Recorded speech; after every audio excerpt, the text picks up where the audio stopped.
Bwana wetu, katika jina lako Yesu Kristo, ninakuinua na ninakutukuza. Umejaa nguvu na mamlaka. Ni wewe Bwana, umenipa uwezo wote, nguvu zote, mamlaka yote. Mapenzi yako Bwana imo ndani yangu. Asante ni kwa sababu ya kunifanya nikaweza kusimama katika ukweli wako Bwana.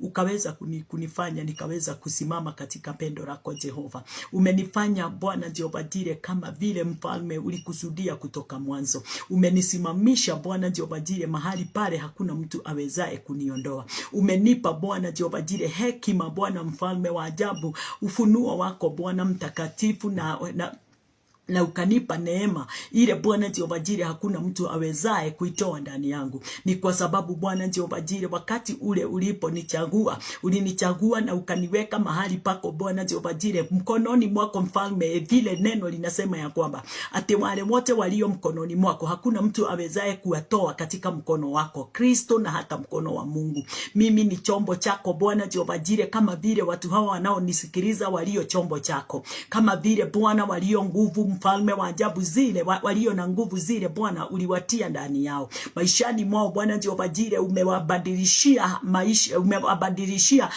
mwenendo wao Bwana, akili zao na hata mioyo yao, wakaweza Bwana Jehova Jire kusimama na kuingia katika neema ile Bwana Jehova Jire mfalme uliwawekea kutoka mwanzo, na ukafanya Bwana Jehova Jire ndani ya mioyo yao kuwe na utakazo, na kuwe Bwana Jehova Jire na mafuta, kuwe Bwana Jehova Jire na ngano, na kuwe mfalme wa ajabu na divai ile Bwana iwasaidiao mfalme wa ajabu kutenda kazi yako Bwana kulingana na vile wewe upendavyo. Tunakutukuza na tunakuinua. Asante ni kwa sababu ya uaminifu ule Bwana umetia ndani yetu. Asante ni kwa sababu ya upendo ule Bwana umetia ndani yetu. Asante ni kwa sababu ya wingi wa utukufu ule umetia ndani yetu. Asante ni kwa sababu ya neno lile Bwana tumepata ufunuo ndani yake mfalme. Likarababo shekirabatua.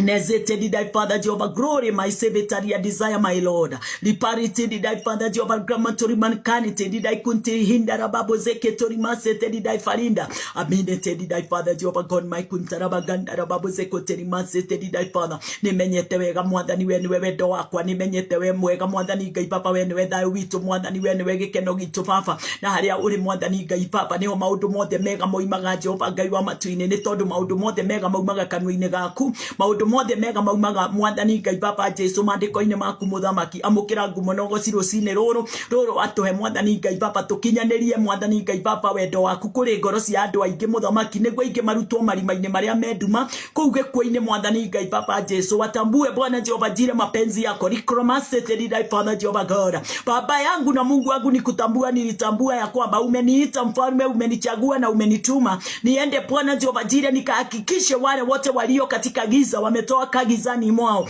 wale wote wagonjwa wameponywa, wale wote Bwana Jehova Jire wameinama wameinuka, wainuke Bwana Jehova Jire, wale wote Bwana Jehova Jire wamefungwa wamefunguliwa, wale wote walio katika jela wamefunguliwa kutoka jerani zao Bwana Jehova Jire. Reconsentemi reality did I Father ordine did I Father Jehova God my kuntaraba gandara babo shekra batua na dimetaria desire my Lord rupashete did I Father, ukanituma Bwana ndio niweze niende nikaondoe uoga wote ndani ya mioyo ya watu wengi Bwana, na katika maisha yao Bwana mfalme wa ajabu wapokee nguvu na uwezo na mamlaka ya kuwasimamisha katika utukufu wako Bwana, na katika kazi yako ya hekima. Reconnaissance did I Father, pokea sifa Bwana wetu mfalme, pokea utukufu wewe Bwana Jehova Jire, umejaa sifa na neema Bwana Jehova Jire. Wewe ni mkamilifu Bwana kuliko vitu vyote ulimwenguni. Jehova wewe ndiye nguvu zetu, mamlaka yetu, upendo wetu. Wewe ndiye mahali petu Bwana, umetufanya kuwa chombo chako Bwana na kuwa tempo, ndio Bwana Jehova Jire ukaweza kuishi na kukaa ndani yetu mfalme kulingana na vile upendavyo.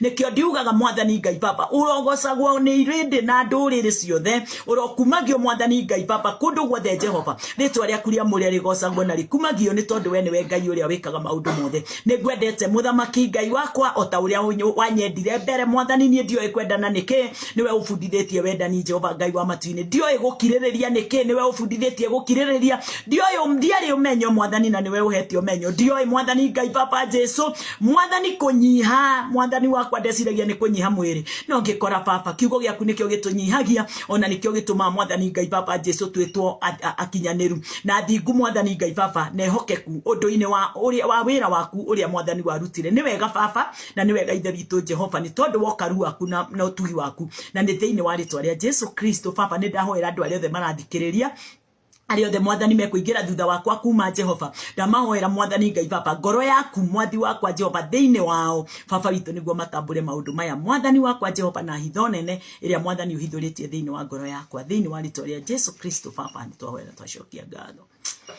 Amen, amen, amen, amen, amen. Nikaba ritwa ria Jesu. Nikaba wega wa Ngai. Ona kuri ona na heho guo kwina heho. Nikaba ritwa ria Ngai. Ona kuri na mathina maingi muno andu maraina iguru riamo. Nikaba ritwa ria Ngai. Ona kuri na utonga muingi kuri aria matongete no nikaba ritwa ria Ngai. Daudi thiini wa Psalms 119 araugire ati Baba ni ngwenda gutugiria mathani maku makiria moria ndugiritie utonga. Ni ngwenda gutugiria mathani maku makiria gukira uria ingitugiria utonga. Ngaigua gukena muno ni ndungata yo tondu ina maundu indutite. Kuna mambo imenifundisha ndani ya moyo wangu na nikatambua na nikaelewa ya kwamba ukweli utajiri ni mzuri sana. Na unafanya watu wakae na yani wakiwa wako na kitu tunaita inatia mtu nguvu, inatia mtu ujasiri hata miongoni mwa watu wengi. Lakini hata hivyo Daudi alitambua hakuna chema kitokao katika utajiri huo kinaweza dumu katika umilele. Na akajua na akasema akataka kutuonyesha ya kwamba ati kweli kabisa kile kinaweza fanya mwanadamu aishi katika amani, furaha na upendo mwingi na ushirika wa ajabu pamoja naye ni kitu tunaita neno la Bwana. Sheria ya Bwana na sio ile ya Moses. Ni sheria neno, the word, the law. Lakini sio ile ya Moses. Bwana asifiwe. Kwa sababu watu wengi walio under Moses law hawatimizi mapenzi ya Mungu. Hivyo ndivyo neno linatuambia. Sababu mapenzi ya Mungu haipatikani katika sheria ya Musa. Inapatikana katika sheria ya Mungu. Bwana asifiwe. Nikisema hivyo watu wanaweza shindwa nasema nini, lakini bila tu utaenda ukipanua hema. Unajua topiki yetu ni Isaiah. Isaiah what? Ni Isaiah 54:2. Hapo ndipo message yetu imetoka. Ati wale wajuao ukweli na wale watapanuka na wale watasimama katika kweli na haki. Na wale watatambua mambo yote katika ukweli wa Bwana. Ni wale hema zao zimepanuliwa. Wale hema zao zimekuwa wazi usiku na hata mchana. Tunaendelea na topiki yetu siku ya leo tukisema ya kwamba stepping on our blessings. Kurugama keiguru, kurugama iguru ria irathimo citu. Na ndirafafanua ngauga irathimo ti irathimo cia manyumba naki. Ti irathimo cia mithemba ya iria mundu eciragia ati neo. Asa ni irathimo itaringanite na irathimo iria andu meciragia, tondu irathimo icio twiciragia iciaragwo ni irathimo icio ingi tuteciragia. Bwana asifiwe. Haleluya. Baraka zile tunazofikiria juu yake zinapatika baraka zile atufikirii juu yake sana ndio zinazaa zile tunazofikiria sana. Kwa hivyo ni wakati wetu na ni jukumu letu kutambua Ni nini hiyo kimefichwa ndani ya baraka zile? Sisi hatunanga hatufikiriangi juu yake sana. Ni baraka gani? Kwa hivyo ninashukuru Bwana siku ya leo, na ninamtukuza mwaminifu na mkamilifu wetu, yule aliye Bwana wetu Yesu Kristo, kwa neema na kwa utukufu na kwa ushindi. Haleluya. Ya nikioguga mwathani wetu Yesu arogocwo. Sasa hivi nataka tumeshaomba, sasa ni kuingia katika neno straight, ndio tusikie nalo neno la Bwana litatuambiaje siku ya leo. Neno la Bwana linasema namna gani siku ya leo, na ninakubariki wewe ulio pamoja nami, na kuinua wewe ulio pamoja nami. Kwa nini? Kwa sababu jambo lolote tunaloliamini katika Kristo Yesu litoka nao na neno lake mwenyewe, lina baraka sana wakati tunapoliamini. So wakati tunapoamini mambo haya, tunapokea double, tunapokea kila kitu pasipo kipimo. Kwa hivyo ninashukuru Bwana, si mwingine ni Apostle Lydia. Tukienda kulisoma hili neno, wacha tuweze kulisoma katika udani wetu, katika udani wetu. Asante sana Losi. Na katika udani wetu tutaweza kutambua yale yote Mungu ametuwekea, na kutoka kupitia kutuwekea, ni wale wote wataamini na wale wote watatambua ya kwamba nimepewa zote. Zote ni zangu. Kila kitu ni changu.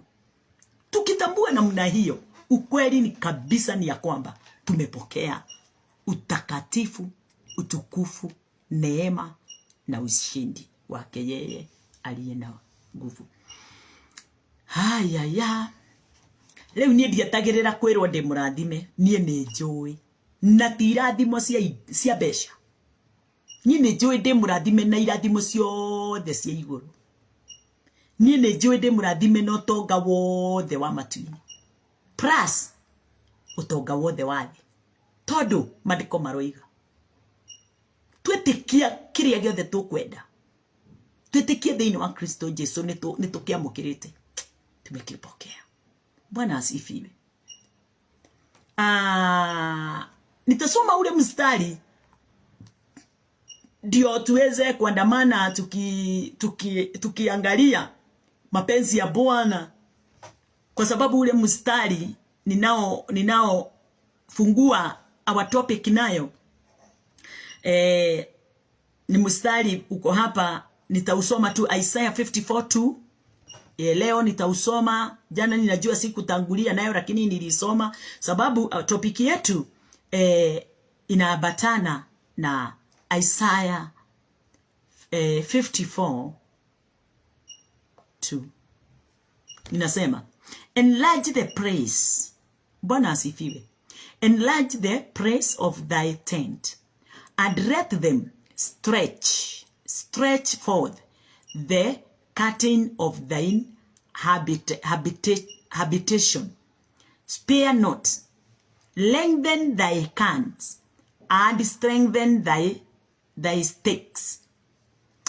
Panua mahali pa hema yako. Hii ni jambo ninataka na ninaomba liingie ndani yetu sana. Tusikaweze kutazama mambo tuweze kuona ni kama kawaida, wakati wewe unajikuta unalisoma neno kwa moyo wa Mungu, unahubiri kwa moyo wa Mungu, unatafsiri neno kwa moyo wa Mungu. Kwa sababu ni wengi wanaomba hata pasipo moyo wa Mungu, wako na kile wanakibisana nacho. Kunao wanahubiri pasipo moyo wa Mungu, kuna kile wanakibisana nacho katika mahubiri yao. Kunao yani hawatafakari kuhusu neno katika moyo wa Mungu, wao wako tu katika mapenzi yao. Bwana asifiwe. Nao ndio wengi wale wanaitwa wahubiri siku ya leo, lakini si wote. Wengi wanahubiri tu wahubiri kwa sababu waliambiwa na wale waliwaita ya kwamba ya wewe unaonekana hata shape yako wewe ni mhubiri. Hata vile unaongeaga uzuri ulio ndani yako wewe ni mhubiri. Ya wengine wakajiita kwa sababu ya jambo hili na lile lingine. Lakini kunao wameitwa, wamechaguliwa na wakatambua. Kwa sababu wale wametambua, tunafaa sisi wote kutambua. Sisi wote tunafaa tuweze kutambua ya kwamba tumeitwa na tumechaguliwa na tena tumetumwa. But kunao wametulia wakigoja kuitwa. Na neno linatuambia tuliitwa na tukachaguliwa. Kunao wamejiita na kunao wameitwa na wenzao. Bwana asifiwe. Na kunao wale wamechaguliwa na wametambua. Yule anafaa mahali pale ni yule amesikia mwito kutoka kwa Bwana na akasimama katika mwanya wa kupanua hema zake. Panua mahali pa hema yako na uyatandaze mapasia ya maskani yako. Hii si utajiri wa fedha, si utajiri wa mali wa ulimwengu. Ni mambo ya moyo na maisha ya rohoni. Uweze kutambua na kuelewa kazi ile Mungu amekufanyia na kazi ile Mungu amekutuma kwayo, na kazi ile ilifanyika kabla ya wewe uzaliwe.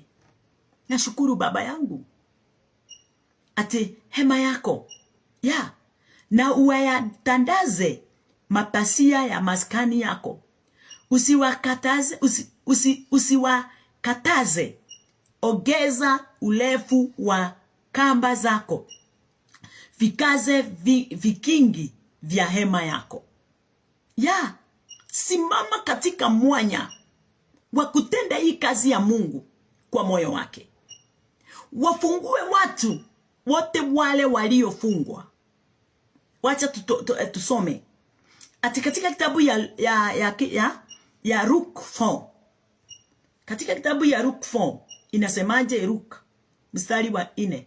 Luke 4 not mstari, chapter 4 mstari wa 18 inasemaje? Inasema, the Spirit of the Lord is upon me, because he hath anointed me to preach the gospel to the poor. He hath sent me to heal the brokenhearted, to preach deliverance to the captive. Kwa wale wote wamefungwa, ni wahubirie kufunguliwa kwao. Yeah. And recovering of sight to the bride, to set at liberty them that are brushed. Roho wa Bwana yu juu yangu, kwa maana amenitia mafuta kuwahubiri maskini habari njema. Bwana asifiwe. Panua hema zako ndio uweze kukamilisha kazi ya Mungu katika maisha yako. Ndio uweze kukamilisha kile Bwana alikuita ndani yake. Ya nimeitwa, nimepatikana katika ulimwengu ndio nikamilishe kazi ya Bwana. Na kuikamilisha ile kazi ya Bwana ni kuhubiri. Ni kufanya wengi waweze kutoka katika hali ya upotofu, hali ya kutotambua ya kwamba Bwana amewaita, Bwana amewaokoa, Bwana amewachagua, Bwana amewatuma. Nani anawajulisha? Ni wewe umetambua na ukakubali kupanua hema zako. Ndio mapenzi ya Mungu, ndio neno la Bwana, ndio upendo wa Bwana, ndio utukufu wa Bwana, ushindi wa Bwana, haki ya Bwana, uzima wa Bwana. Usiweze kupitia kwako wewe, kwa sababu kwa kila jambo likiingia ndani yako, huo ni upanuzi wa hema yako. Bwana asifiwe. Katika maisha yako ya kiroho ni kama vile tajiri. Unakuta amejenga manyumba, baada ya kujenga manyumba akiendelea tu ananunua magari ya kubeba watu. Akiwa tu katika nafasi ile unasikia amenunua mashamba. Anaendelea tu na kujipanua katika hiyo njia. Na sisi katika ulimwengu wa rohoni tuna vile tunafaa kuendelea na kujipanua. Tukaona huyu mama anaitwa Hana. Wakati alipeleka Samueli, alipeleka mtoto wake Samueli katika Yerusalemu ama katika kazi ya Mungu. Akiwa tu mtoto. Neno linatuambia ya kwamba mama yake alikuwa anaenda kila mwaka na nguo refu kuliko ya kwanza ile ilikuwako. Sababu alikuwa anajua mtoto wangu ameongezeka. Bwana asifiwe. Please, nasi tunafaa wakati wowote tuko ndani ya nyumba la Bwana tuweze kuhakikisha na kuelewa kila neno linahubiriwa liweze kuwa upanuzi katika maisha yetu ya rohoni. Liweze kuwa linafungua mahali palikuwa pamefungwa. Linaelekeza hatua zako katika nafasi wewe haugetambua unafaa kuelekea katika hiyo njia.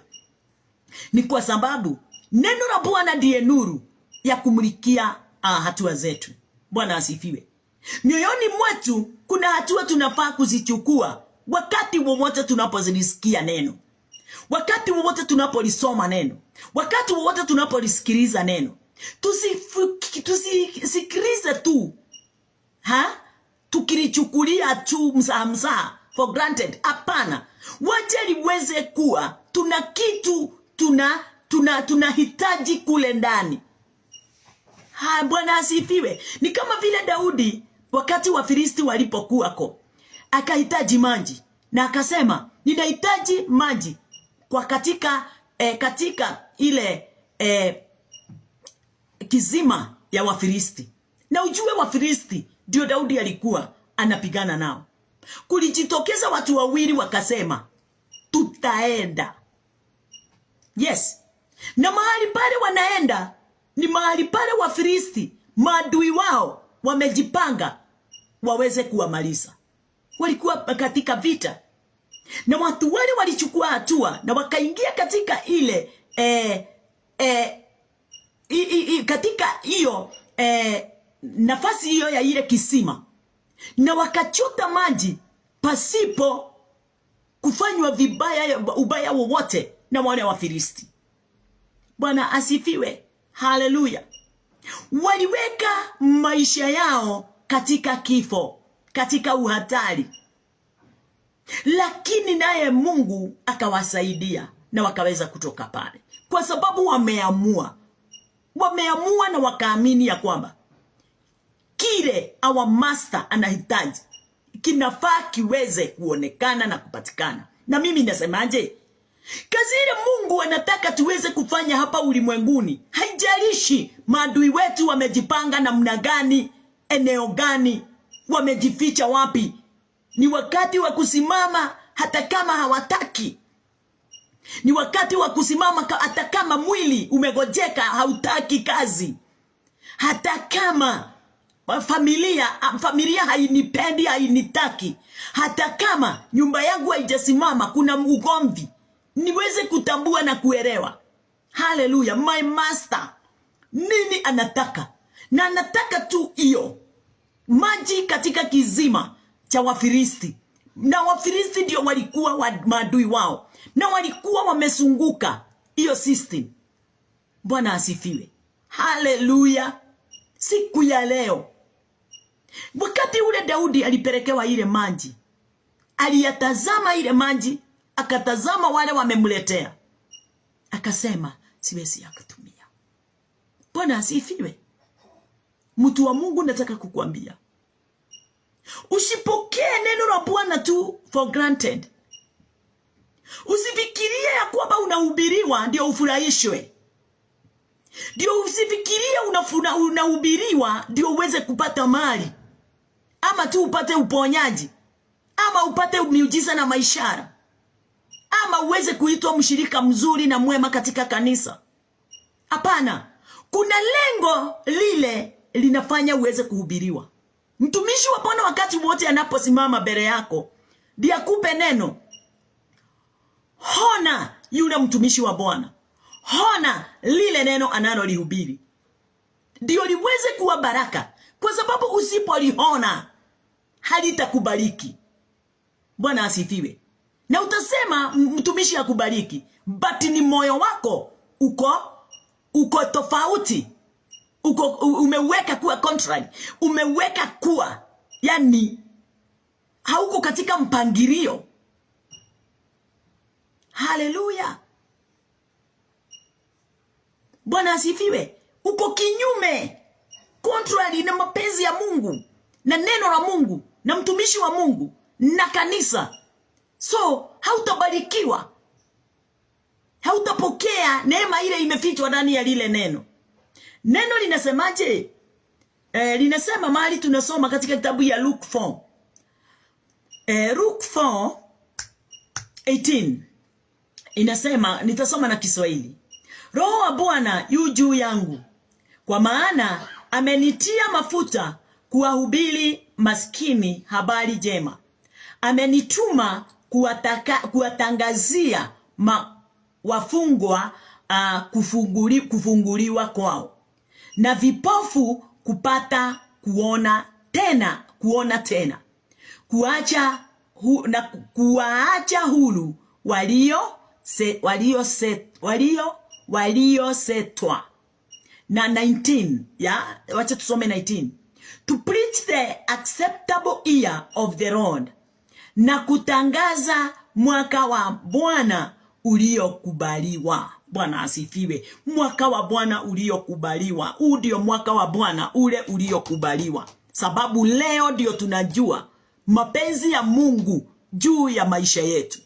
Leo ndio tunajua, mwaka huu ndio tunajua, leo ndio tunajua, saa hii ndio tunajua, siku hii ndio tunajua ya kwamba kuna time ilikuwa imewekwa, kwa sababu katika Old Testament, katika kitabu ya Old Testament Isaiah 11 inanena kuhusu wakati ule utakao kuja, na mimi nanena juu ya wakati umeshafika, na wema wa Bwana, neema ya Bwana, ukweli wa Bwana, uzima wa Bwana, haleluya, utukufu wake tumeshapokea.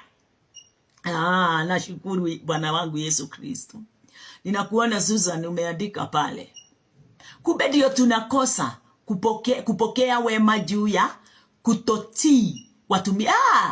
Hauwezi pokea kitu. Susan, hauwezi pokea kitu.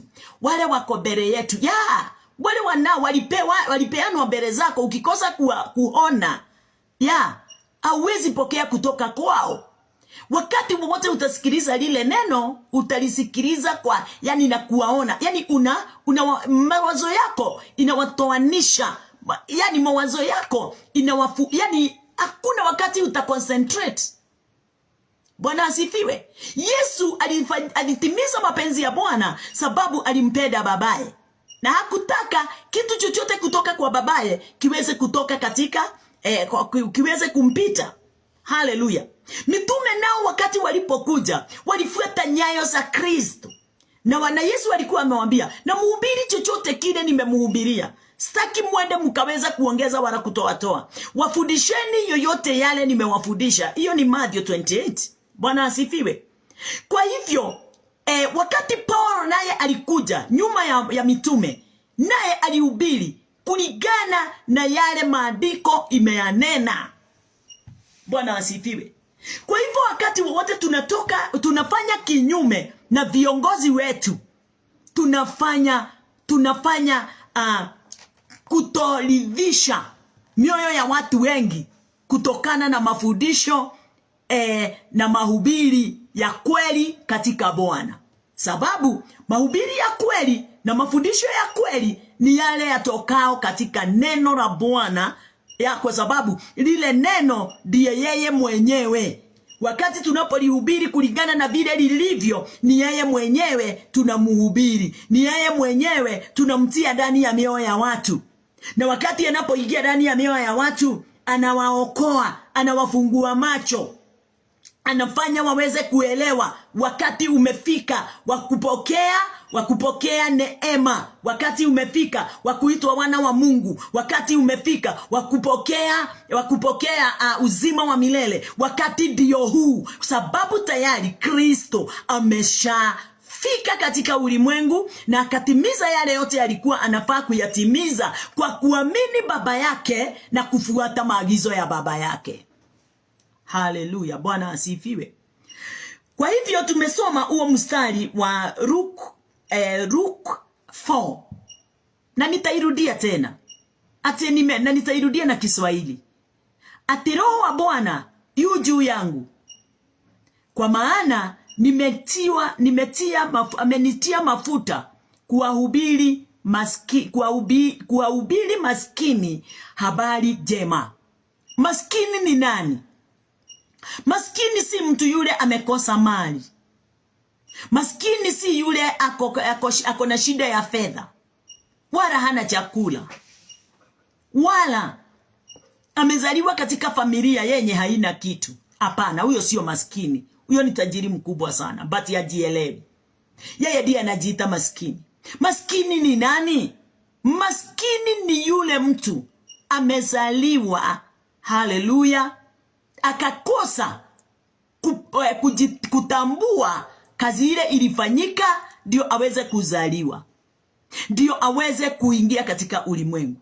Yule mtu ameshindwa na kutambua, haleluya, neno la Bwana katika maisha yake, katika moyo wake. Linafaa liweze kumweka, yani linafaa liweze kufanya kazi gani ndani ya moyo wake. Yote yule, neno la Bwana linasema mapenzi ya Mungu ni watu wale. Mapenzi ya Mungu katika ulimwengu ni watu wote waweze kuokolewa. Kwa hivyo yule mtu hajatambua mapenzi ya Bwana, ni wokovu wake aweze kuupokea. Huyo mtu ndiye maskini. Maskini sio mkosa mali, hapana. Maskini sio mkosa mali. Maskini ni yule hajatambua juu ya ufalme wa mbinguni.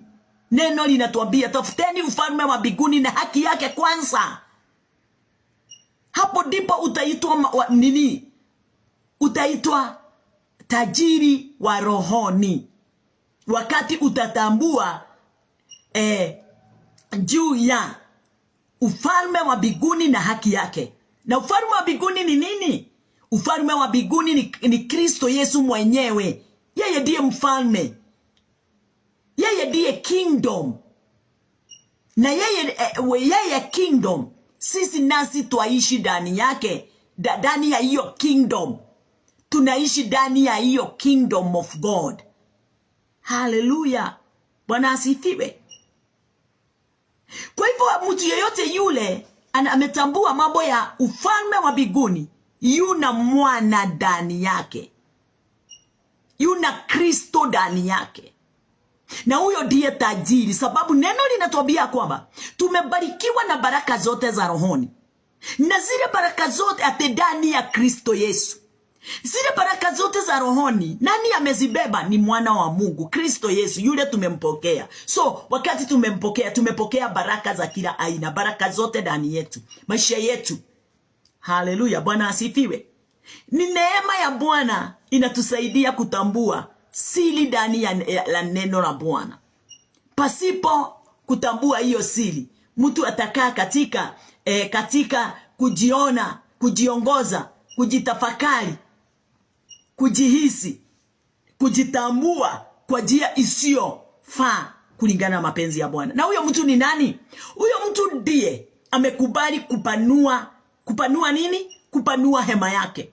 Sababu kupanua hema yako sio, nimekuambia, sio kuwa na mali nyingi ya ulimwengu, ila ni kupokea utajiri wa rohoni kutoka kwa Kristo. Namba 2, kutambua nimeitwa, haleluya, nimechaguliwa na nimetumwa nikaweze kuwafanya wengine waweze kumtambua na kuelewa mapenzi ya Mungu.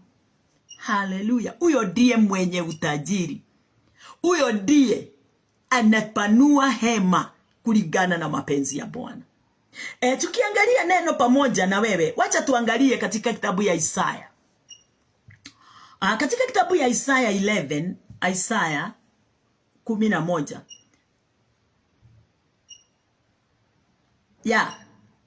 Isaya 11 inasema number 2.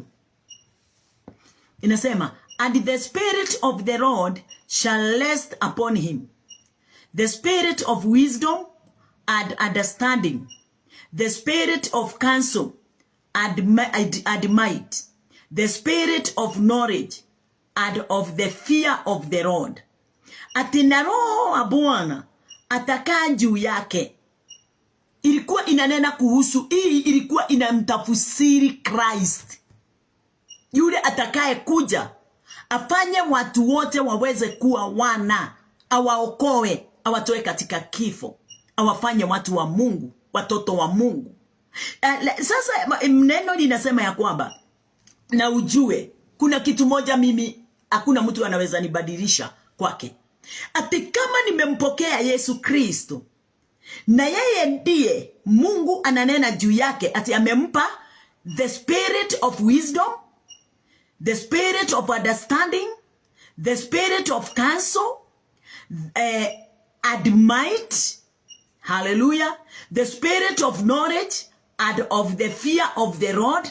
Kwa hivyo, wakati nimemwamini, na wakati nimempokea, na wakati nimekubali aishi ndani yangu na mimi ndani yake, hizi zote nimepokea.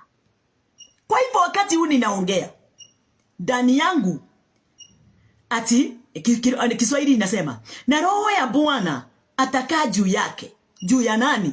Ya mwana kondoo wa Mungu, Christ.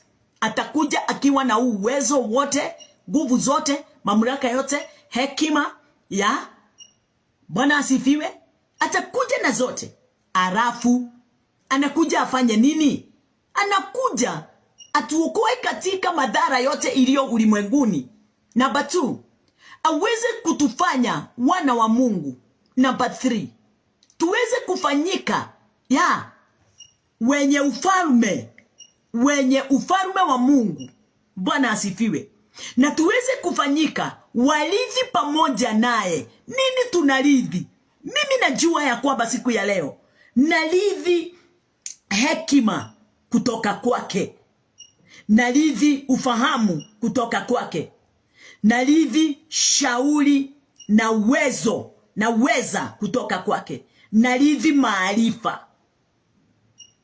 maarifa na ya kumcha Mungu, yani na kuwa na uwezo. Bwana asifiwe. Kiingereza ndio inakuaga na ninaondokewa na uoga wa kumcha Mungu, na ninakuwa na uoga wa kumcha Mungu. Uoga gani? Kuna uoga wa Mungu na kuna uoga wa wanadamu ulio katika ulimwengu. Bwana asifiwe. Haleluya. Nashukuru Bwana, kwa sababu kwa hawa wote watapokea haya ni wale wako katika nafasi ya kutamani kupanua hema zao. Hama yako isikae tu kwa wokovu. Ate niliokolewa, miaka 10 imekwisha, ndio niliokolewa, niliponywa, miaka 5 imekwisha. Ende ukaponye wengine. Wache kukaa tu na wokovu wa hiyo miaka. Bwana asifiwe. Wache kuokoka 1940. Wache kuokoka 2023. Tunahitaji kuona huo wokovu wa 2023 kazi yake. Hema zile, umepanua hema zako kiasi gani? Haleluya. Umeongezeka katika maisha yako ya rohoni na kiasi gani? Roho wa Bwana, gifts of the spirit zimepata upenyo ndani yako. Fruits of the Holy Spirit zimepata upenyo ndani yako. Unawafikiria watu wale walio maskini, na sio maskini wa mali, ni maskini katika kiroho. Unawafikiria nini? Unawapa, na sio chakula, sio manguo, mafasi. Mimi nanena kuhusu wakati Yesu Kristo alipokuja. Mara pili tu ndiye alibadilisha mkate. Aliobea mkate ukawa mwingi. Watu wakara, wakashiba na wakabakisha. Samaki 2 na mikate 5. Bwana asifiwe. Baada ya hapo aliwaambia mtanikula na munikunywe. Hakutengeneza muujiza tena, kufanya muujiza tena wa chakula. Hakuwapa watu mafasi. Hakuwapa watu manyumba. Bali aliwahubiria waweze kuwa na imani ndani ya hayo yote. Haleluya. Siku ya leo tunahitajika kila mmoja wetu ahubirie mwingine, mpaka tukute ya kwamba wakati umefika ya kwamba ati hakuna mtu anahitaji sasa kuhubiriwa, sababu amekomaa, sababu ameshatambua, ameshajua ufalme wa mbinguni, ameshajua kazi ya Kristo Yesu, ameshajua mwokozi yule aliyemuokoa, alimuokoa na tutapumzika. Haleluya. Wakati watu wote wataingia katika mapumziko yake Kristo. Bwana asifiwe. Ninashukuru baba yangu Mwathani ya Rogosho. Nampenda baba yangu, yeye aliyeniita na akafanya, yeye mwenyewe akawafanya niweze kutambua ameniita, amenituma nikaweze kuwahubiria walio wanyonge siri ya ufalme wa mbinguni. Haleluya. Nifungue walio vipofu masikio ya macho yao, walio viziwi waweze kufunguka masikio yao. Mwathani ya Rogosho, walio na magonjwa ya ngozi iweze kuondokea. Hiyo yote maumode ni Kristo aliye. Mwathani ya Rogosho. Haleluya. Wacha nirudie huo mstari, unanifurahisha. And the Spirit of the Lord shall rest upon him. Huyu ananena, huyo him ni Christ. Na sisi leo, alikuwa ananena wakati huo, sisi leo tunamnena kulingana na Luke 4. Bwana asifiwe. Niareketie gukinyaneria maundu mothe iguru riakwa. Niareketie gukinyaneria maundu mothe thiine wakwa. Niareketie kuruta wira wothe muturire-ini wakwa. Ndaroka gwika, niekite tayari. Aria ni gweterera metereire Old Testament, no ithue twekuo thiine ni undu wa gutwenda. Hallelujah. And the Spirit of the Lord shall rest upon him, the Spirit of wisdom. Kwa hivyo leo niko na nini? Niko na wisdom, sababu nimepanua hema pande hiyo, na nikaamini ya kwamba wisdom yake ni wisdom yangu. And understanding, wisdom and understanding. Yes, his understanding is my understanding. Nimempokea kutoka kwake, sababu yu ndani yangu. Bwana asifiwe. The Spirit of counsel and might. Yes, ndani yangu. Nimepanua hema pande hiyo. Arafu, the Spirit of knowledge and of the fear of the Lord. Hallelujah. Nilielewa fear of the Lord ni wakati tunaohona the word of God, tunaohona the servant of God. Sababu wakati tunaohona tunakuwa na fear of God. Bwana asifiwe. Na tunapokea lile neno pasipo taswishi yoyote. Linakuwa uwezo mkuu sana, linakuwa nguvu za ajabu ndani ya maisha yetu. Hallelujah, hallelujah. Amen. Already Jesus done everything in me. Hallelujah. Ni Susan nasema hivyo, na mimi nasema kweli kabisa, hivyo ndivyo tulivyo siku ya leo. Wale wote tumeamini, wale wote watasikiliza neno na walikubali kuliamini, tujue ya kwamba in Old Testament walihubiri kitu walikuwa hawatambui na hawajakiona. Lakini sisi tuko katika New Testament. Tumekiona, tumekitambua na tunakielewa. Kikazi hicho alikifanya, tunakielewa. Bwana asifiwe. Hallelujah. Na bakini what? Tukiwa pale, tufungue pamoja katika kitabu ya Isaiah 60. Isaiah 60. Wakati ninaposoma Old Testament, ninakutana na Kristo mahali popote, hata kama hakutajwa Christ. Lakini kwangu, kwa sababu ya ufunuo ule Kristo ametia ndani yangu, ninamuona everywhere. Katika kila chapter ninamuona my Lord, my Christ. Ninamuona pale akifanya kazi yake ile alitangulia kuyafanya kabla ya msingi wa ulimwengu kuwekwa. Katika hiyo Isaiah 60, tuingie pamoja. Isaiah 60 mstari wa 18 inasemaje? Isaiah 60:18, sikiliza hii mistari. Inasema, violence shall no more be heard in thy land, wasting nor destruction within thy borders, but thou shalt call thy walls salvation, and thy gates praise. Wacha sikiliza. Jeuli haitasikiwa tena katika nchi yako. Bwana asifiwe. Katika hiyo 60, huo mstari wa 18 inasema ya kwamba maundu macio mao hinya au mateso, hayo shinda, hayo magonjwa, maumivu makali, hayo mambo inakaa kama imestikiwa mahali, haiwezi ondolewa. Bwana asifiwe. Kuna kitu neno linatuambia. Kuna kitu, na kwanza tuelewe hivi. Kwa wote wale wameamini, kwa wote wale waliolede na wale wamesha panua hema zao, na wale sasa wataanza kupanua hema zao, wale sasa wamejua Roho wa Bwana yu katika kitabu ya Luke 4:18 na 19. Roho wa Bwana uju yao.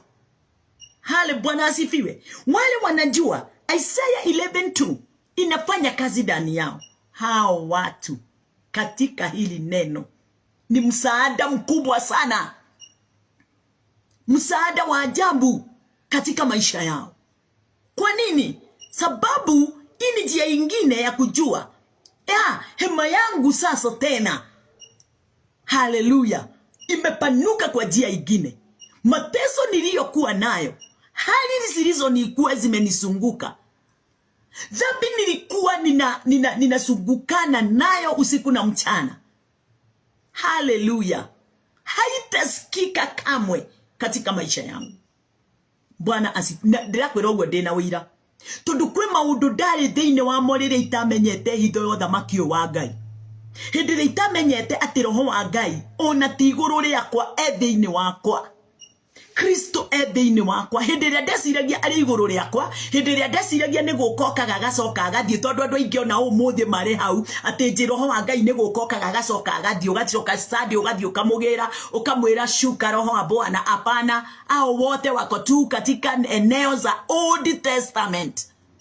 But wakati ule Kristo Yesu aliingia in New Testament, yeye alikuja akaonekana hadharani, lakini Old Testament hakuonekana kamwe. Lakini walimnena, lakini hawakumtambua, hawakumuona, hawakuelewa ni nani wanazungumza juu yake. Neno linatuambia kwamba in New Testament, sana sana in the book of Acts, waaminio wale waliokuwa katika kitabu ya from Acts, kazi ile waliifanya kwa hekima, kwa maarifa, haleluya, wakiwa na uwezo wote, nguvu zote na mamlaka yote, sababu wameshatambua Kristo yu ndani yao, hayuko nje yao. Matthew, Mark, Luke and John, Yesu alikuwa nje. Yesu alikuwa nje ya watu na nje ya mitume. Walikuwa wanaandamana, walikuwa wanakula pamoja, walikuwa katika meza moja. Lakini in New Testament from Acts, watu wameamini kutoka wakati ule Kristo alikufa. Sasa watu wakaanza kuamini katika kitabu ya Acts. Yesu yu ndani yangu. Gospel books, alikuwa nje, alikuwa anakula, anakunywa, analala, anateseka, yani alikuwa na mwili kama ule tunao. Lakini from Act, alitoka katika mwili, akaenda akafa. Sasa watu ni waamini kuhusu ile kazi alikuwa amefanya na huko baadaye. Bwana asifiwe. Nashukuru Baba yangu kwa kufanya niweze kutambua mambo haya, ameyaficha wengi. Na ndio tunawajulisha, ndio waweze kutoka katika kudhani waingie katika kuelewa, acknowledge. Bwana asifiwe. Kutambua. Bwana asifiwe. Waingie katika nafasi ya kujua. Neno linasemaje? Ate jeuri haitasikiwa tena katika nchi yao, kwa sababu ya kumtambua Christ na kazi yake na kuelewa mapenzi yake. Mambo yale yote yalikuwa yanawaletea jeuri. Mambo yale yote, migonjwa yale yote yalikuwa yani kama imejenga nyumba ya gorofa katika maisha yao. Mastuko, yani fear and anxiety. Hali yoyote ya kupingwa, hali yoyote ya kushindwa, yani hali yoyote ya kutojua nitaanzia wapi, nitafanya nini. Mambo yote yanajileta katika usawa wake. Na urahisi wa mambo yote unakuwa pamoja na wewe katika maisha yako. Bwana asifiwe. Na mambo yale yote ulikuwa unaona ni mzigo, inakuwa rahisi. Na ndio Yesu alisema, chukueni nira yangu ni rahisi na ni nyororo. Haleluya. Nira ya Yesu ni rahisi na ni nyororo. Wakati tumekubali Kristo Yesu ndani ya mioyo yetu, wakati tumeamini kazi ile aliyoifanya ndio kazi ile ya kweli. Haleluya. Sio sheria ya kweli ya Musa, lakini Kristo ndiye kweli, sababu yeye ndiye alikuja kuweka sheria ya Musa kufika katika kikomo. Haleluya. Sababu haikusaidia watu. Hayo ni mambo tumeyasoma sana. Neno linasemaje? Neno linasema ya kwamba ate ukiwa na uharibifu hazitakuwa mipakani mwako. Ate ukiwa na uharibifu. Wacha nikusomee na Kikuyu please. Ebu sikiliza. Maundu ma uhinya matigacoka kuiguo bururi waku onari tondu uria ariwe muthamaki ni atonya. Ona kana mihaka-ini ya bururi waku kugie na kundu gukiru ihoru kana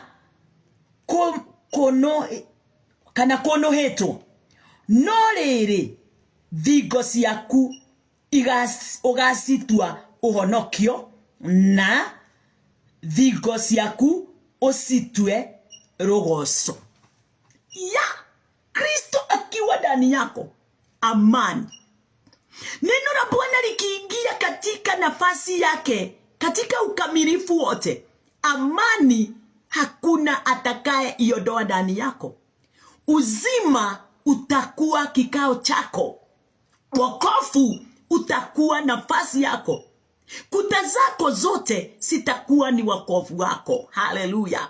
Utasimama katika mwanya na hakuna pingamizi yoyote ile itakapo kupinga, kwa sababu neno linasema hatutahayarika kamwe. Tutigaconoka na tutigaconorithio. Mwathani arogoco. Gutiramakania tate Kristo thĩinĩ waku katika ukweli na katika haki. Umempokea na ukakubali aweze kudumu ndani yako. Sio yule Yesu wa kuja na kwenda, sio yule wa roho wa kukaribishwa. Hapana, ni yule wa kudumu, ni yule wa kukaa, ni yule anaitwa etano. Bwana asifiwe. Ni yule hakuna mtu anaweza kukunyang'anya, na yeye pamoja hawezi kunyang'anywa wewe. Gakena.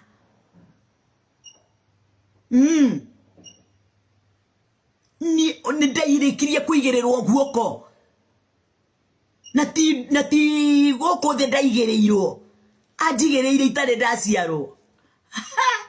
Yes, ni kuamini kazi ile aliyoifanya. Miaka 2000 imepita. Na kama aliifanya ndio aweze kuniweka katika nafasi yake. Haleluya. Niko tayari katika nafasi yake. Na ninatenda kazi yake kulingana na vile alivyotaka. Bwana asifiwe. Sababu sio mimi ninayenena ndani yangu. Ni wisdom. His wisdom. Knowledge. Bwana asifiwe. Mwathani arogoshwo. Ngai wakwa endo nyenda na njira nene. Mwathani agoshwo. Instructions ya mithemba yothe katika maisha yangu yatoka kwake. Bwana asifiwe.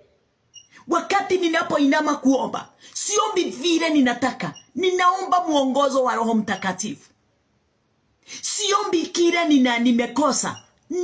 Nashukuru kwa sababu chochote kile kimo ndani yangu nimekipokea. Sasa ni wakati wa kukitengenezea njia, ndio kitokee mahali kimejificha niweze kukipokea. Haleluya. Sababu nimepewa vyote. Nimefunguliwa katika njia zangu zote zimeshafunguliwa. Ni wakati sasa wa kumshukuru. Haleluya. Itakuwa rogoso. Ni wakati sasa wa kumshukuru, kumuinua na kumtukuza. Ni kwa sababu yote yamefanyika. Yote nimeyapokea. Nimekalia, kazi imekwisha. Finished work of Christ. Bwana asifiwe. Haleluya. Vile tu ninaendelea, mwanadamu anaona kama akiambiwa woi sasa omba kulingana na mapenzi ya Bwana, anashindwa kuomba kulingana na mapenzi ya Bwana. Ni namna gani kuomba kulingana na mapenzi ya Bwana? Ni maombi yale haina mahitaji yako yoyote. Mtu yule anaonekana amefika kukomaa ni yule anayeamini ya kwamba nimeshabarikiwa na vitu vyote zimo ndani yangu, nimesazipokea. Kwa nini? Sababu kumpokea Christ ni kumpokea vyote. Yeye alipewa mamlaka na nguvu ya kutawalia ulimwengu na vyote vilivyomo, na ako ndani yangu. Kwa hivyo vyote vilivyomo ulimwenguni na mbinguni viko ndani yangu kupitia yeye. Haleluya. Nimeshabarikiwa na vyote. Ukikuta watu wengi wale wanao, kila saa kila dakika wanajisunguka na maombi, hao watu giza imejaa ndani yao, kwa sababu wanaomba giza. Ni giza wanaomba. Ukiona tareketeri kwa nini gwere? Ukiona hidi sio ndio raho ya mahoya makuma kweligiseria hamwe na tumaudu twaku tubiacara twana tunyumba ke kwirere ne ukioyo uria ugaga. Ndio ithe dowe. Aterere katare nduma iyorete thiine waku kore urahinguka maya. Ndio rakinya Ephesians 1. Ephesians 1 haijafanya kazi ndani yako yote. Funguka jicho lako la rohoni. Uone ni utukufu wa aina gani Bwana amepeana kwako, na anataka uweze kutambua, uweze kuielewa. Haleluya. Angalia uone. Amekuita kwa mwito wa ajabu. Mwito wa ajabu umepita mito yote watu wanaitana. Imepita mwito wake, umepita kuitwa president, kuitwa king, kuitwa queen hapa ulimwenguni. Haleluya. Na ndiye anakuambia wewe umekuwa vile alivyo. Utawastaki mpaka malaika neko judge, utawajaji. I think ni kiwoke. Ugatwira ginya malaika we munene kwe muthamaki. Muthamaki ndangitwira muraika. Ni areu. Ni igana. Toy. Hallelujah. Na no matwireirwo fio ona matwirwo ni twana twao. Ni waganu uria menaguo. Mwathani arogo shamare itahonoki. Atongoria kanitha mare itahonoki. Na makiritwo nginya ni ciana ciao iria maciarite. Ni mitugo iria menayo. Ni maundu maria mareka. Ni uguruki na unyamu.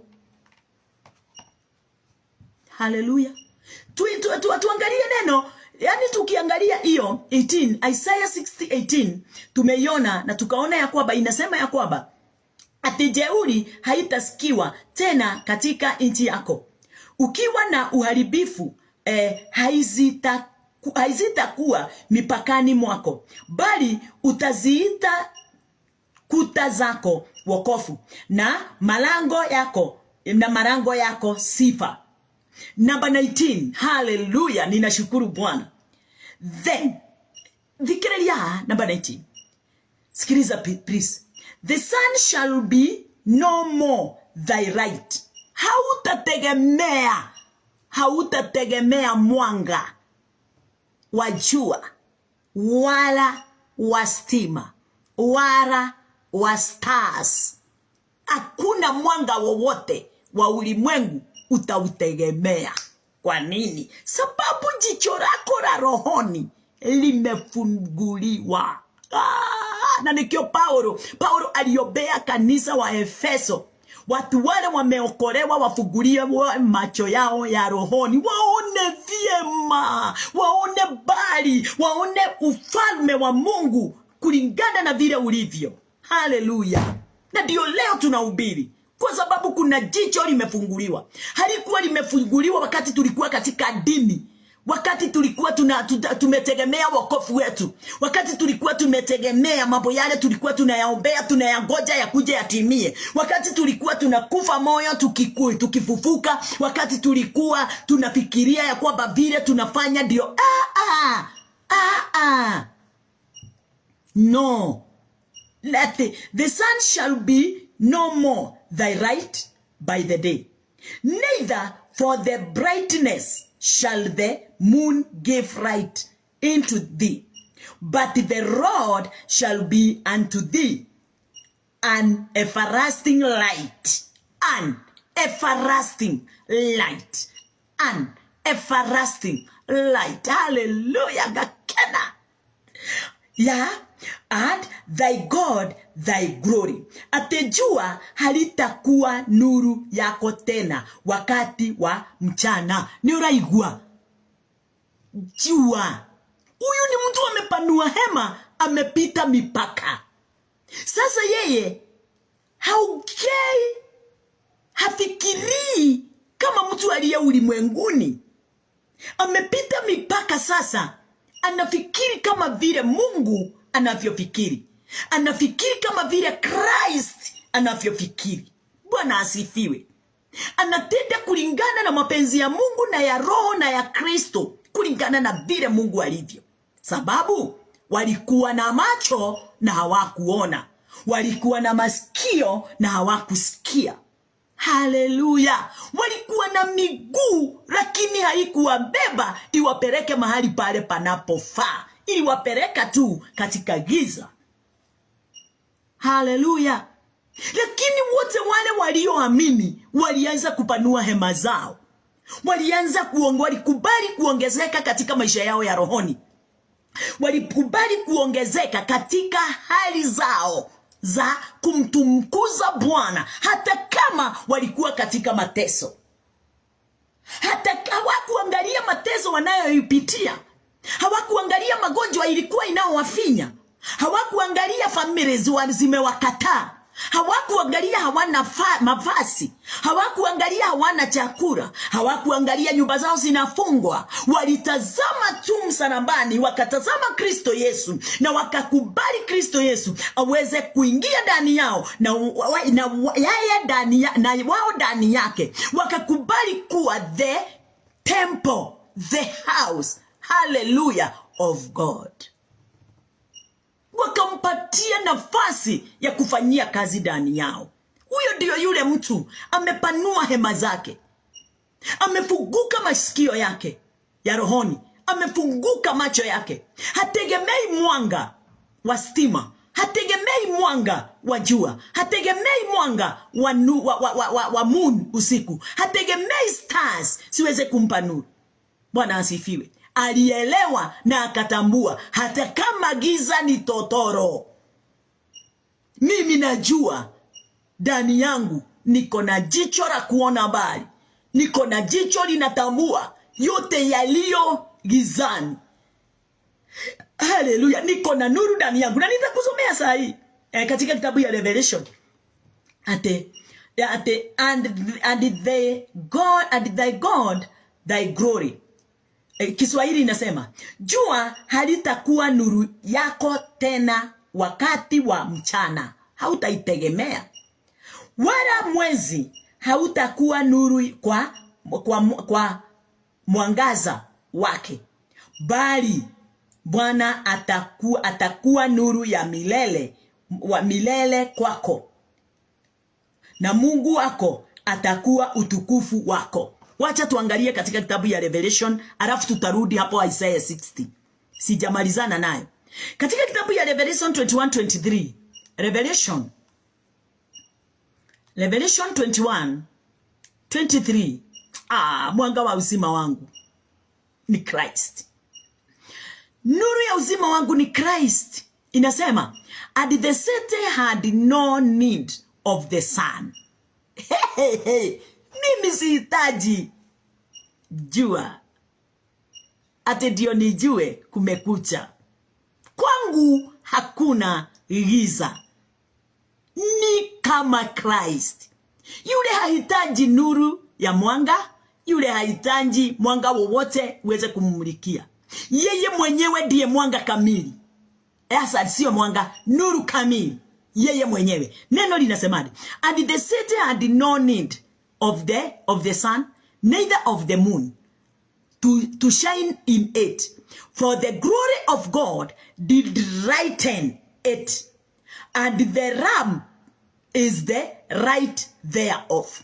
Bwana asifiwe. Haihitaji. Mimi ndiye city of the Lord. Mimi ndiye city of God. Mimi ndiye temple of God. Na yeye ndiye nuru yangu. Anasemaje kwa Kiswahili? Na mji ule hautahitaji, wewe hautahitaji, wewe umeamini, hautahitaji jua wala mwezi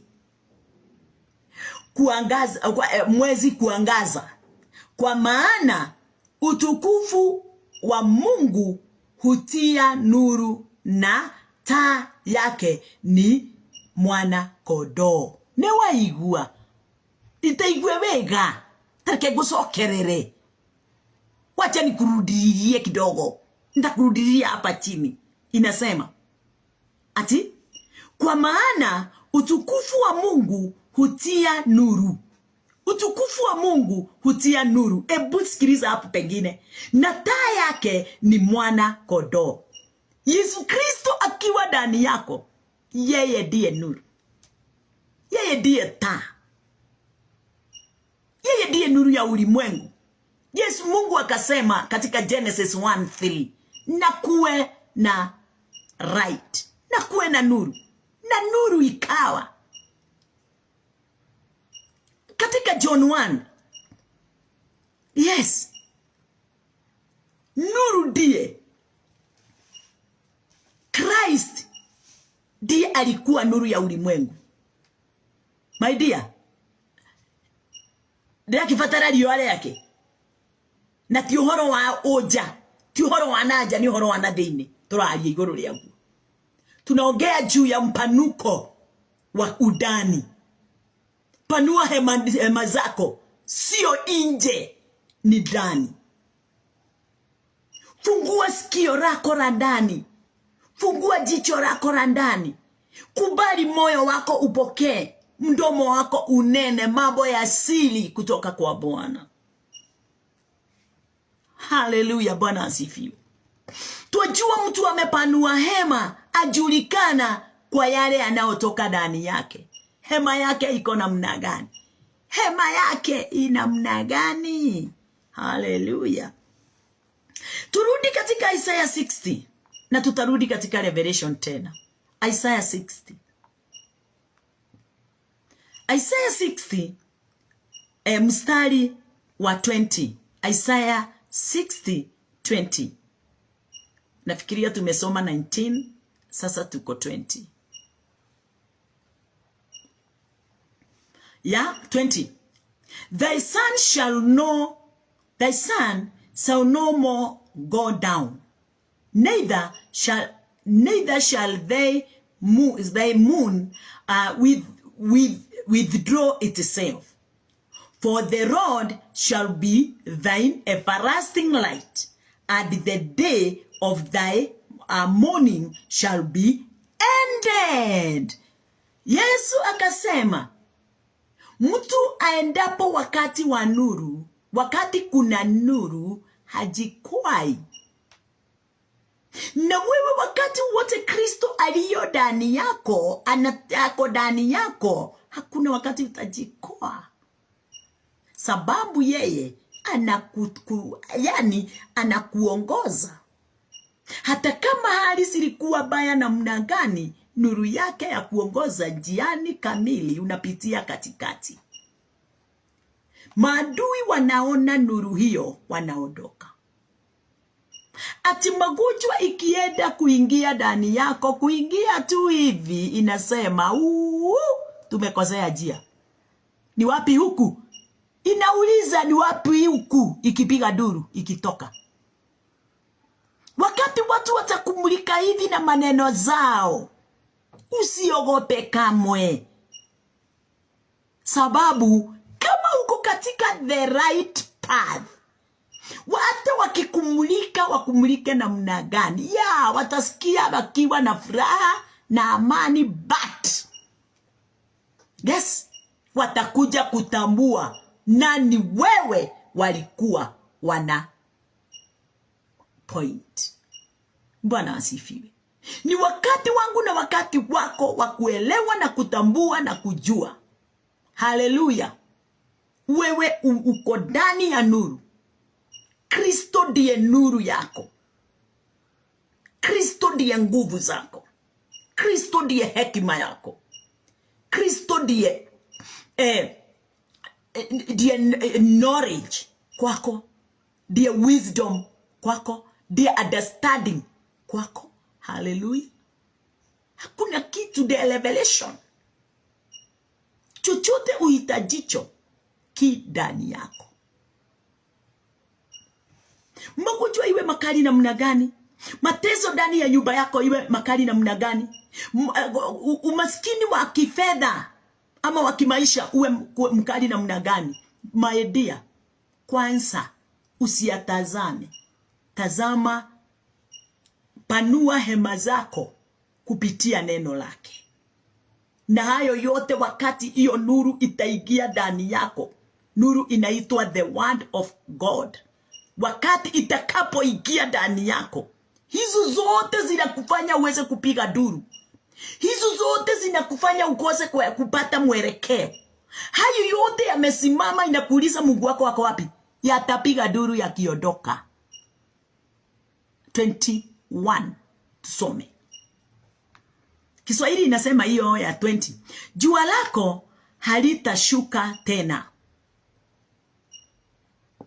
wala mwezi wako hautajitenga kwa kuwa Bwana mwenyewe atakuwa nuru yako. Hautatumia wala kutegemea chochote kile kitokanao na wewe. Yeye Christ, yeye God ndiye atakuwa ya tegemeo lako wakati wowote. Mwenyewe atakuwa nuru yako ya milele. Ti uhoro wa rucio noke, ti uhoro wa rucine, ni umilele, eternity. Yes. Na siku za kuoboreza kwako sitakoma. Ndika ni unaona. Kuoboreza, watu wanaoboreza, na ni vizuri kuoboreza. Sababu wakati unapooboreza ndiye unatambua mapenzi ya Mungu. Na wakati ule unaotambua mapenzi ya Mungu, ukikubali kupanua hema yako, hema zako ziweze kuwa zimepanuka, mambo yale inafanya uweze kuoboresa, hautaiona tena, hautaisikia tena. Kwambia hivyo sababu nimepitia hayo yote. Nimepitia na sijamaliza, naendelea na kupanua hema zangu. Sababu nikiwa katika ulimwengu nilio ndani yake, hakuna wakati mateso itakosa. Lakini inakuta mtu aliye namna gani? Inakuta mtu aliye lende ama hayuko lende. Bwana asifiwe. Haleluya. Inakukuta ukiwa umekaa namna gani? Hiyo maombolezo inadumu ndani yako kwa sababu kuna kitu umekosa. Kuna mahali haujafika. Hiyo maombolezo ya mashinda ya fedha, hiyo maombolezo ya mashinda ya maisha, hiyo maombolezo ya mashinda ya kitu chote kile wanena juu yake, kisichotokana na mapenzi ya Mungu, kinakuletea huzuni, kinakuletea vita ndani yako. Na kuambia ni kwa sababu kuna mahali haujapanua hema yako. Panua hema yako. Mwathani arogoshwo. Na hema inapanuka wakati tumemwamini Kristo Yesu. Hema inapanuka wakati tumeamini neno lake. Haleluya. Na kukubali yeye aingie ndani yetu, aweze kuwa nuru. Mahali popote kulikuwa na mateso na mashinda, nuru ikiwaka, mateso inaondoka. Namba 21. 21 inasemaje? 20 ningetaka tuweze kuangalia hiyo 21. Tuangalie 21 please. Yes. At thy people also shall be all righteous. Unaona, wakati hema zako zitaenda ikipanuka, utawafikia watu wako. Hema kupanuka ni kuweza, ni kama vile tumesoma ati Luke 4. Ni kama vile tumesoma Luke 4. Yes. Ate nimepokea mafuta. Wacha nikusomee kwa Kikuyu. My dear, maundu maya tamenya ni ndiramenya. Ndiramenya ni atia. Luke what? Luke 4:18. Luke 4:18. Ekegudhomera na Gikuyu. Pole kwa wale hawatasikia Kikuyu, lakini sisi tunasoma mpaka na Kiswahili na Kiingereza. Yes. Wacha tusome na Kikuyu. Luke 4 what? Luke 4:18. Luke 4:26. 18 inasema 18. Roho wa Mwathani ale iguru riakwa. Sio ya kwamba Roho wa Bwana unaenda kumtafuta. Roho wa Mwathani ale iguru riakwa ni undu ni anjitireirie maguta hujagirie aria athini uhoro uria mwega. Bwana asifiwe. Ni andumite menyithanie ati aria mohetwo ni mohorwo, ona ati aria atumumu ni megucoka kuona, na johorithie aria mahinyiriirio. Mwathani arogoshwo. Wewe umefinyiriwa na nini? Mateso, magonjwa, doa, si ndio? Watoto wamekufinya, bwana amekufinya, bibi amekufinya, fedha zimekufinya, biashara imekufinya, magetomwo moke mahujie niguo andu metikie maundu macio mothe matiriho. Wakatumwo wakuje wahubirie watu, sababu ilikuwa wibo ya mateso na shinda zile watu walikuwa wanapitia. Zile watu walikuwa wanapitia. Bwana asifiwe. Ayo mateso yote walikuwa wanapitia. Wakatumwa wakaambiwa, endeni muwahubirie, muambie. Masikio yao imefumbuliwa, macho yao imeanza kuona, magonjwa walikuwa nayo imefika mwisho. Bwana asifiwe. Na neno likasema, kwa yeyote yule atakaye amini hayo ataokolewa. Haleluya. Kwa hivyo kuna kitu kimoja ningetaka uweze kuelewa. Ni lazima uamini kuhusu kile unachokisikia. Na ndio nilikuambia pale mwanzo, ni lazima uwe unahona wanao kuelekeza. ndio uweze kupokea kutoka kwao, ndio waweze kuzungumzia hali yako na iweze kusikia na kuondoka. Kwa sababu wacha nikwambie kitu moja na ni siri sana, mtu yeyote yule hajaona kiongozi wake, hata mapepo yale yote yaliyo ndani yako, hata yule akiyazungumzia inakuuliza sasa sikia. Kwa sababu uliipatia nafasi ya kutotii kiongozi wako, yanajua haujamtii. So hata ukitaka muujiza katika maisha yako hautaiona. Webu angalia, sikiliza. Yesu Kristo wakati alipokuwa kwao, watu wa kwao hawakufunguliwa, watu wa kwao hawakupata miujiza na maishara. Kwa nini? Sababu waliangalia Christ na familia yao, wakaanza kumlinganisha na familia mahali ametoka. Si huyu ni mwana wa Mariamu, yule wa Joseph yule carpenter. Si huyu ni yule anasaidiaga baba yake. Wakaanza kumuona kifamilia. Wakati utaona your pastor kama familia, wakati utakosea your pastor hesima, hallelujah, umepoteza everything. Ni wate kila kitu. Mwathani agocwo, wate kila kitu.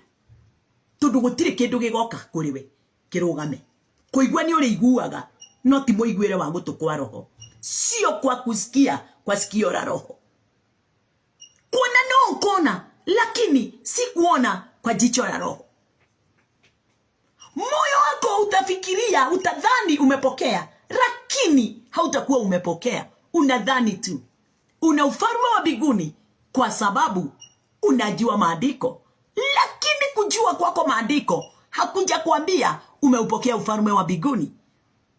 Ufalme wa mbinguni uko na ile njia unaopokelewa nayo. Atu ni matige kuhenio ni ahujia. Ati wana warota iroto cia umira, wewe wa Ngai na Ngai ni akwendete, ni maheni.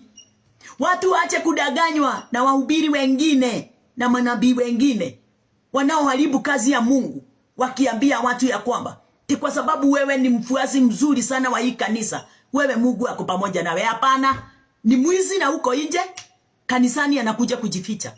Ni murogi anaobea watu maombi mabaya, kanisani anakuja kujificha. Bwana asifiwe. Hajaamini kazi ya Kristo Yesu, yeye anajua tu kuomba maombi yake na maombi ya kifamilia na maombi yamemsunguka. Amejizil. Huyo sio wa Kristo. Hallelujah. Sio yule anakuja every Sunday, every fellowship kuambia roho shuka, sababu anachanga roho ndani ya kanisa. Yeye anaenda kwake akiwa hana roho. Anaenda anafanya zake, hana kiongozi, hana nuru, kwa sababu Kristo ndiye roho. Anamwacha mahali pale. Kwa hivyo hana kiongozi. My dears, tuhigoke meshiria maitu magoro. Tuhigoke maitu magoro. Tuhigoke maitu magoro. Tuweze kuelewa na kutambua mapenzi ya Mungu ni nini katika maisha yetu. Hallelujah. Sio kwa sababu uliponywa ugonjwa mkali. Magonjwa hata wakati wa Yesu Kristo. Na tena ujue hivi, Yesu alipatia kila mtu hiyo power ya uponyaji. Na njia gani? Mimi hata mtoto akiniombea hapa na hajaokoka, ama mlevi akuje aombe, niamini hivyo ameomba, haijalishi kama ni ameokoka ama hajaokoka, nitapokea hiyo uponyaji. Todo uhoro woho ni uhetwa andu othe. Mambo ya uponyaji umepewa watu wote, sio mtu fulani. Hata wewe jiobe na utajiponya na hujaokoka. Obea mwingine hajaokoka na wewe hujaokoka na mtaponyana. Ile kitu haiwezekani ni wokovu. Wokovu ni lazima kuwe na mtu ametumwa katika maisha yako akuonyeshe njia ya wokovu, lakini si kuambiwa kuja hapa sema nyuma yangu. Hiyo yote haiwezi kuleta wokovu kamili ndani yako.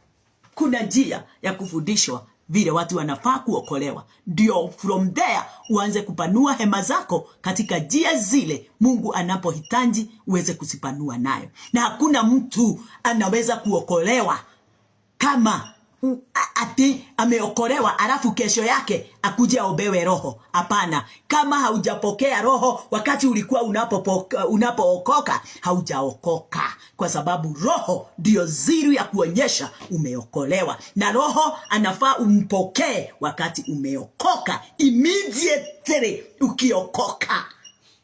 Sio kugojewa ati sasa baada ya mwezi nikajazwa na Roho Mtakatifu. Hakuna kitu kama hiyo. Roho Mtakatifu anaingia wakati unapookolewa, wakati unafundishwa teaching za wokovu. Petro akaenda akawauliza, na wakati mliobewa mlipokea roho? Wakasema hata hatujui roho ni nini.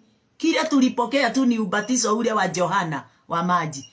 Akawaambia kujeni hapa, hamjaokoka. Akawafundisha na akawaombea wokovu, wapokee Roho Mtakatifu. Angalia tena Yesu Kristo wakati alipokufa aliambia mitume, wakati nitakapoenda sitamuacha kama yatima, nitamuachia Roho Mtakatifu. Wakati Yesu alipokufa akaenda kwa Baba, ndio alirudi kuwapa roho. Haleluya. Mitume walikuwa hawajaokoka, my dears. Mitume walikuwa hawajaokoka wakati wowote walikuwa na Christ, kwa sababu thibitisho ya wokovu ni the Holy Spirit, the Holy Ghost. Sio ubatizo na sio kukula mesa. Ni Holy Ghost.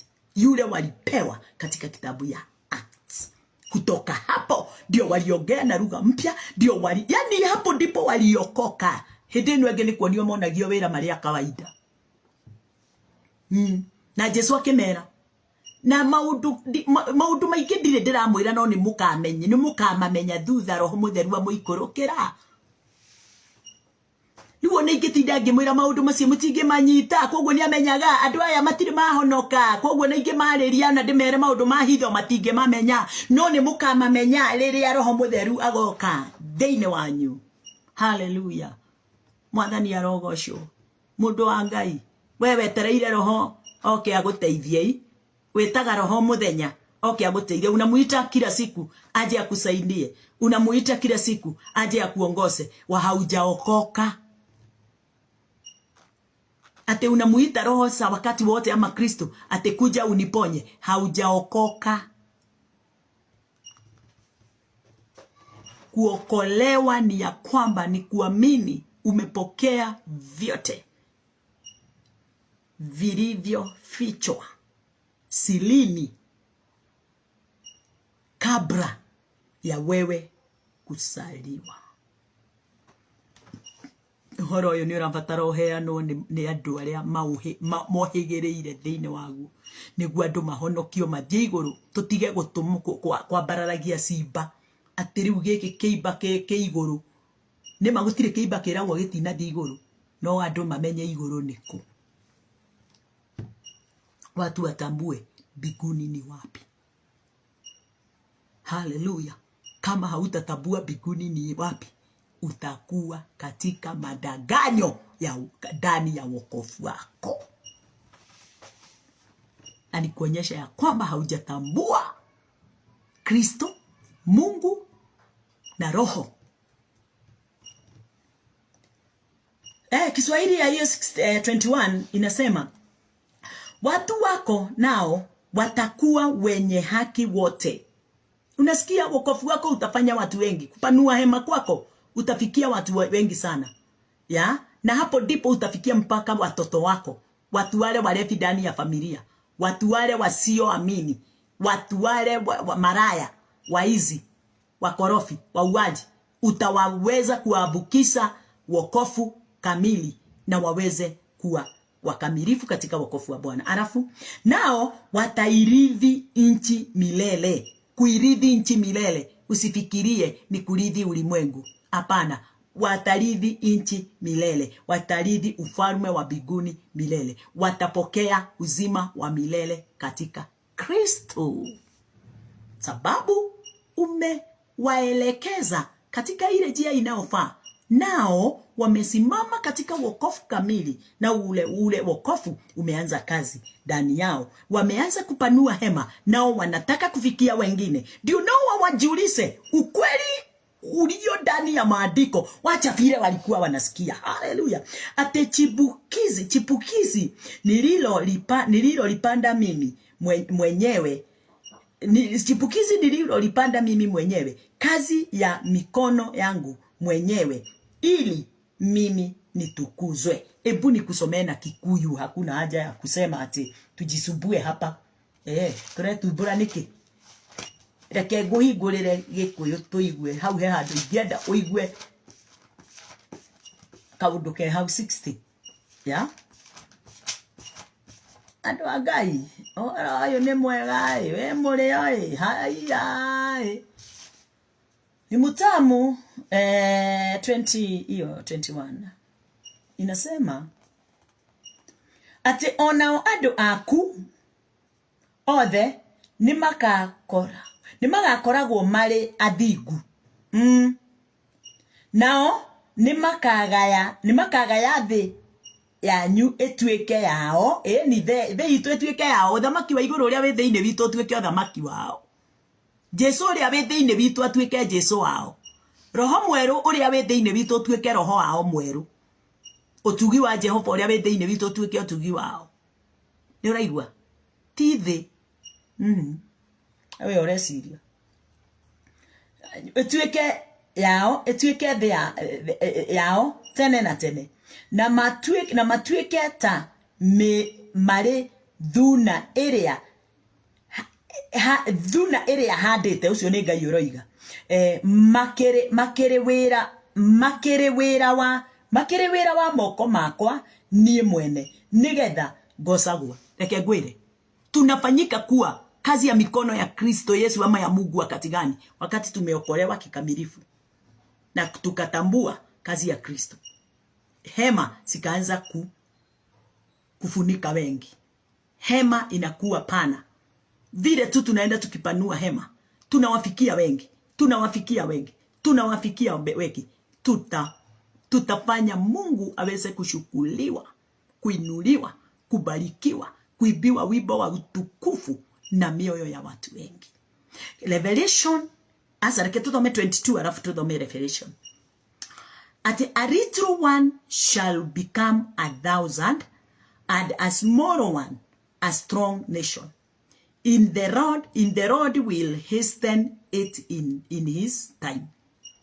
Ati mdogo atakuwa 1,000, na mnyonge atakuwa taifa hodari. Mimi Bwana nitayahimiza hayo wakati wake. Imeshatimia. Haleluya. Ninakunenea. Jana nilikuwa na 2, leo niko na 5. Mpaka milioni ya watu wameokolewa, watu wamefunguliwa. Bwana asifiwe. Watapanga laini na utajionea utukufu na uzima na utamu wa kazi ya Kristo. Revelation. Time yangu imekwisha, pole, sikuwa nimeangalia. Huko kwingine tutasikia kesho, lakini Revelation 21:4. Revelation 21:4 inasemaje? Inasema, and God shall wipe away all tears. Abia huyo mwingine. Mungu anasema atapanguza machozi yote. And God shall wipe away all tears from their eyes, and there shall be no more death, neither sorrow nor crying, neither shall there be any more pain, for the former things are passed away. For the former things, hallelujah, for the former things are passed away. Wakati tunapokea neema, wakati tunapokea Kristo ndani yetu, wakati tunakubali kupanua hema, wakati tumekubali nuru ya Bwana iweze kuwa ndiye nuru yetu. Na kuambia mtu wa Mungu, mambo yale yote yalikuwa yanao matiso katika maisha yako, familia yako, mwili wako, biashara yako, katika moyo wako, kila mahali, itakuwa past tense.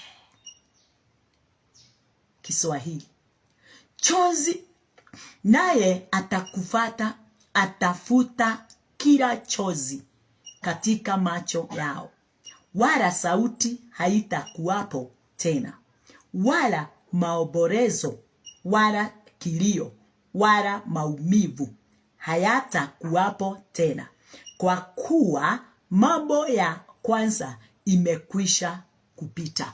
Waombolezi ni akina nani? Ni wale wamejizunguka na maombi yao. Waombolezi. Waombolezi ni aria matiri undugi no kwihoera na kuhoera maundu mao, kugeria kwijipanua. Acio nio meriragira, meiguagira tha, makiendaga kuona Ngai, makiendaga roho wa Ngai amaikurukire, makienda yani haleluya. Lakini wakati tutakapokuwa watu wazima, tuelewe mapenzi ya Bwana, sauti ya Bwana, msemo wa Bwana, moyo wa Bwana kutoka mwanzo, mapenzi yake vile ilivyokuwa. Na kuambia mtu wa Mungu, hayo machozi yote, hayo maombolezo yote, hayo kujihurumia kote, magonjwa hata ikuje na namna gani makali aje, uko katika mpangilio, uko katika mpangilio. Hakuna uhatari wowote utaweza kukuangamiza. Hakuna uhatari wowote utaweza kukuangamiza. Pande yako ya right wataanguka 1000, pande yako ya left waanguke 100. Uachwe ukiwa umesimama. Maadui wako wote hawana uwezo, hawana nguvu. Wewe ulio ndani ya Kristo Yesu, wewe ulio unaendelea tu na kupanua hema, utawafunika hata wao maadui, watakuwa watu wako. Haleluya. No ukenere undu ucio, nyine gwikikenera muno makiria, ni tondu nyendaga andu aria othe meonaga ta mari hinya ni undu wa maundu maria menamo, moke kumenya ati Kristo niwe hinya wa aria mamwitikitie. Kristo ndiye nguvu ya wale wanaomwamini. Watakuja siku moja kujua na kusema kweli, huyu ndiye Bwana. Hawa watu ndio wako na Mungu. Ningehitaji wa Mungu wao, ningehitaji kujishikanisha nao. Wacha twende tukasikie Mungu wao, nao waibe wimbo ule unasema, tulifurahi walipotuambia twende katika nyumba ya Bwana. Wacha nituombe. Baba wetu na Mungu wetu, tunakushukuru na tunakuinua. Umejaa nguvu na mamlaka. Utukufu wote ni wako Bwana, na wingi wa uzima umekuwa ndani yetu. Asante ni kwa sababu hatuji kwako, tu kwako tayari. Hatuhitaji kitu kwako, tunazo zote. Ni kwa sababu aliye ndani yetu, yeye ndiye ulimpa nguvu na uwezo na mamlaka juu ya vyote. Tunasema wastahili sifa na utukufu wote Bwana Jehova Jireh unatoka kwako. Asante ni kwa sababu ya kutufundisha, kutuelekeza na kutufanya tukaweze Bwana Jehova Jireh kutambua mambo yaliyofichwa ikakuja waziwazi ndani yetu, na ndio sisi tukaweze kutambua ya kwamba upendo wako Bwana hauwezi fananishwa na upendo ulio ulimwenguni. Wewe upendo wako Bwana ni nguvu na ni ufalme na ni utukufu katika maisha yetu yote. Pokea sifa Bwana wetu. Asante ni kwa sababu hata kama tuonekana hatuna njia, hata kama tuonekana tumepalala, mimi najua ya kwamba ndani ya mioyo yetu hatujapalala. Ndani ya mioyo yetu hatuna shinda. Ndani ya mioyo yetu tuna utukufu, tuna nguvu, tuna mamlaka, tuna hekima, tuna ufunuo, tuna wisdom and knowledge ndani yetu and understanding. Bwana, macho yetu yaona vyema. Hatuhitaji mwanga wa ulimwengu, tunahitaji tu Kristo. aweze kuwa pamoja nasi usiku, wakati wote, usiku na mchana. Sisi hakuna kitu ingine tunahitaji, ni kuandamana pamoja naye tu, ndiye aweze kutuelekeza na kuendelea na kutufundisha kupitia Roho wake Mtakatifu yule alitupa aweze kuwa ndani yetu, analia Aba Father, kwa utukufu na uweza wake. Katika jina lako Yesu Kristo tumeomba na tumeamini. Amen, amen, amen. Nampenda sana watu wa Mungu, na tupatane kesho wakati kama huo, lakini wale tunapatana katika fellowship, tutapatana kanisani wakati wake. Nampenda.